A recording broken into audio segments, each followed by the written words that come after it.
The movie starts with a panicked man, later revealed to be Ben, who falls through a ceiling grate into an old-fashioned study. In the room, Ben discovers a door with a puzzle on the wall that he needs to solve by sliding 4 numbers into the correct spots. As he shifts one of the numbers on the puzzle, the wall opposite the exit starts to close in on him, crushing everything in its way. Ben desperately looks for clues around the room while trying to position the numbers, but the wall keeps advancing. He finds himself stuck between 2 walls, and a sharp stick pierces his leg.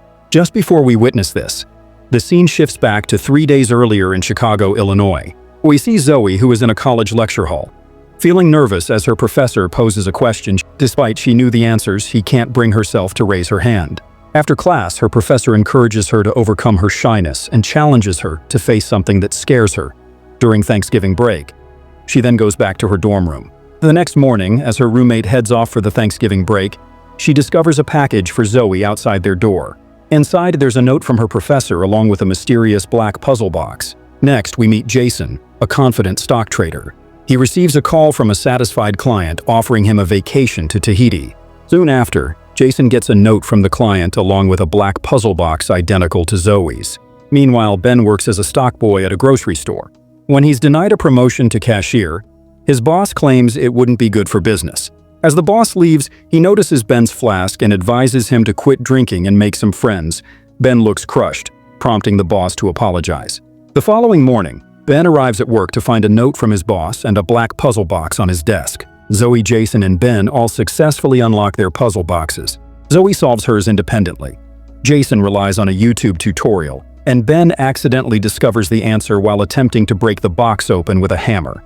Inside, they find a card that invites them to the Minos escape room, where the first person to escape will win $10,000. Ben is hanging out in front of the Minos building, having a smoke when Amanda shows up. She walks into the lobby and checks in with the security guard, who asks her to hand over her cell phone to prevent any photos of the room from being shared online. As she heads to the elevator, the guard expresses his gratitude for her service, which makes Amanda look a bit uneasy. Danny joins in the elevator with her.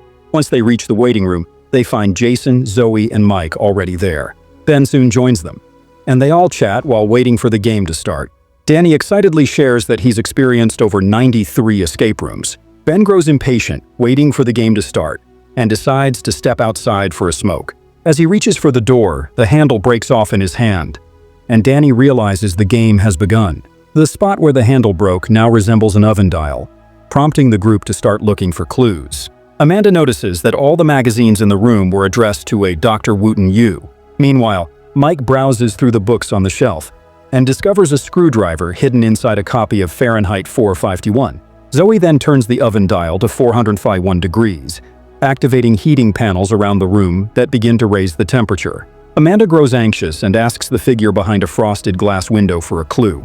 Zoe realizes the voice they've been hearing is just a recording. Jason picks up a snow globe with a sailboat inside, looking disturbed before setting it back down. Meanwhile, Ben grabs a fire extinguisher from the wall, but instead of helping, it activates more heating panels. The extinguisher turns out to be fake, but Zoe pulls the pin and discovers a key inside, which unlocks the frosted glass window. Behind it, they find a mannequin holding a phone. The phone rings and Jason answers. A voice instructs them to follow the rules. But when he hangs up, more heating panels activate. As the room grows unbearably hot, Amanda panics. Zoe fetches a glass of water from the cooler to calm her. While doing so, she notices a sign saying to use coasters. Pressing one of the coasters on the coffee table, she triggers a painting to slide, revealing an air duct. Zoe realizes that all 6 coasters need to be pressed to keep the painting from blocking the air duct. Zoe, Danny, Ben, Amanda, and Mike press the coasters down while Jason crawls into the duct. He finds a grate leading to another room, but needs Mike's screwdriver to open it. Zoe tells Amanda to go next while she, Danny, and Ben continue holding the coasters. Zoe then comes up with the idea to fill the water glasses from the cooler, making them heavy enough to keep the coasters pressed. Meanwhile, Amanda struggles in the duct, flashing back to crawling out of a military Humvee after an IED blast in the desert. Ben and Danny urge Zoe to go help Amanda while they fill the glasses. Zoe helps Amanda calm down, and they continue through the duct. Ben and Danny manage to fill only 5 glasses before the water cooler runs out. Because Amanda drank a glass earlier, Ben uses his flask to fill the 6th glass. With the glasses in place, Danny and Ben crawl through the duct, narrowly escaping as the room bursts into flames behind them. They reach the grate just in time, climbing through it before the fire blasts through the air duct. The group now finds themselves in a log cabin. Everyone believes the game is real, except for Danny, who complains about being stuck with 5 boring people. Jason uses the key from the frosted window to unlock the front door, only to find another lock that requires 7 letters to open. Mike spots a quote on the wall that says, "You'll go down in history." Zoe begins naming US presidents with 7-letter last names, but none of them work to open the lock. Ben then notices 9 antlers on the wall, each with a letter beneath it. He has a flashback to a night driving with his friends, all drunk and singing Rudolph the Red-Nosed Reindeer loudly when they crash head-on into another car. Ben realizes that the letters under the antlers correspond to the first letters of Santa's reindeer names. He tells the group to try Rudolph, and the lock finally opens. The group exits the cabin, which locks behind them, and finds them in a snowy clearing with frozen ground. A thermometer reads 30 degrees, and Zoe notices the temperature slowly dropping. It seems like they're outside, but Danny walks away from the cabin until he bumps into a barrier. He realizes the walls are high-tech screens, making it look like they're outdoors. As they search for clues, Jason discovers a locked door in the wall, and Amanda finds a boat with a red jacket inside. Zoe notices a carving on the boat that reads, "True North is a lie." Jason looks disturbed by the jacket, and Amanda suggests they take turns wearing it, starting with Zoe. Mike spots a fishing pole in a tree, and Ben accidentally steps into a fishing hole in the ice. While the group drops the fishing line into the hole to check its depth, Zoe uses a compass to explore the area. She notices the compass malfunctioning near a taxidermied polar bear and reaches into its mouth, finding a magnet. Returning to the group, Zoe hands the jacket to Jason, who insists it's his turn to wear it. Meanwhile, Ben steps away to smoke. Mike attaches the magnet to the fishing line and pulls up a metal frame containing a solid block of ice with a key frozen inside. The ice is too thick to break, so Danny asks Ben for his lighter to melt it. Ben tosses the lighter part way, and when Danny walks over to pick it up, the ice beneath him cracks and he falls into the freezing water. The group scrambles to locate Danny under the ice, and Amanda tries to dive in after him. Mike stops her, warning that the current would prevent her from returning to the surface. Tragically, Danny drowns under the ice. Jason warns that they'll freeze to death if they don't work together to melt the ice as the temperature keeps dropping.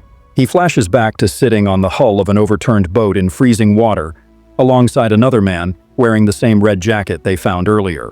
Remembering how they took turns wearing the jacket to survive, Jason leads the group in pressing their hands on the block of ice, slowly melting it as the temperature drops below 0. Suddenly, a door on the other side of the room opens and they all make a run for it. The ice cracks beneath them as they cross, but they manage to reach the exit safely. The group enters a room designed like a bar, but everything is upside down and bolted to the ceiling, at least 20 feet above them. Mike notices that the 8 ball is missing from the pool table. Suddenly, a phone attached to the table starts ringing, and the receiver drops down just enough for them to answer it. The voice tells them to watch their steps, and a section of the floor collapses, revealing a 15-story drop beneath the room. Everyone scrambles to grab onto the walls. Amanda climbs up behind the bar and discovers a safe that requires a 4-digit code to open. Zoe spots a sliding puzzle on the wall and climbs up to solve it, as another section of the floor collapses. Jason moves to a platform near the exit door, which is missing its handle, while Ben and Mike join Zoe on the puzzle frame. As more of the floor crumbles, Zoe solves the puzzle, revealing that the colors correspond to specific billiard balls. They call out the code to Amanda, who opens the safe and retrieves the 8 ball, which will work as the door handle.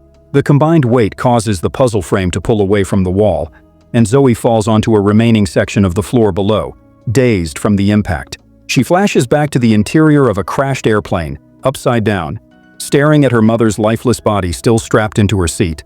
Jason jumps down to help Zoe onto the platform and climbs back up just before the floor collapses. Ben and Mike manage to join them on the platform.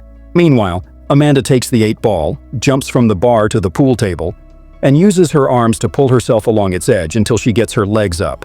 The ball slips out of her pocket, rolling onto the last piece of floor. Amanda leaps down, grabs the ball, and throws it to Jason just as the floor descends. She clings to the dangling phone cord, and Ben extends a pool cue to try and pull her up. Tragically, the cord snaps and Amanda falls to her death. The remaining 4 enters next room. The 4th room contains 6 hospital cubicles that Zoe, Ben, Mike, and Jason immediately recognize as replicas of the hospital rooms they stayed in after their respective accidents. Zoe survived a plane crash in Vietnam that killed her mother. Mike survived a mine collapse in West Virginia that killed his brother. Ben survived a drunk driving accident that killed his friends, and Jason survived a boat capsizing in icy water. Jason explains that he and a friend shared a red jacket for warmth, but his friend swam for help on the second day and was never found, while Jason stayed with the boat and was rescued on the third day. They also find files on Amanda and Danny, learning Amanda survived an IED explosion in Iraq and Danny survived a carbon monoxide leak that killed his family. Realizing the designer knows everything about them, Zoe deduces they were chosen because they are all sole survivors, and the escape rooms are a twisted experiment to see who will survive again. A TV switches on, starting a 5-minute countdown while showing footage of an open-heart surgery and the message, "Put your hearts into it." Zoe urges the group to stop playing the game. Realizing the designer intends for only one person to survive, she begins smashing the room's cameras. Meanwhile, Jason, Mike, and Ben notice that the X-rays spell EKG in sign language. Jason locates the EKG machine and spots canisters of poison set to release when the timer ends. He concludes they need to measure a high heart rate to stop the countdown.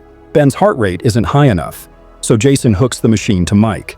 Jason persuades Mike that they need to use a defibrillator to increase his heart rate further. Jason uses the defibrillator paddles on Mike twice, raising his heart rate over 200. But Mike flatlines Ben desperately tries CPR, but Mike doesn't survive. Realizing the EKG must also measure a low heart rate, Jason attaches it to himself and lowers his pulse below 50 through controlled breathing, unlocking the door as the countdown ends. Poisonous gas floods the room. Ben pleads with Zoe to leave with him and Jason, but she refuses. Convinced smashing the cameras is the solution, Jason and Ben escape, while Zoe destroys the final camera before collapsing to the floor, foaming at the mouth. Jason and Ben step into the fifth room, a dizzying black and white checkered space that disorients them. Tensions explode as Ben accuses Jason of killing Mike and reveals he knows Jason murdered his friend on the boat to keep the jacket. Jason flashes back to that moment, reliving the brutal fight and watching his friend drift away in the icy water. Jason justifies his actions, insisting survival is all that matters, and turns the blame on Ben for his friend's deaths in the car crash. Angry and fed up, Ben walks away and discovers a heavy hatch in the floor. They reluctantly work together to open it, but the handle leaves a strange residue on their hands. The two begin hallucinating and find a message beneath the hatch revealing the antidote is hidden in the room. Ben locates it but realizes there's only one dose. Jason attacks him in desperation, and the two engage in a chaotic fight as the floor begins to spin. Ben ultimately gains the upper hand, kicking Jason's head into a table corner, killing him. Ben injects himself with the antidote, then jumps down into the hatch and kicks through a grate in the floor. This takes us back to the room we saw at the start of the movie.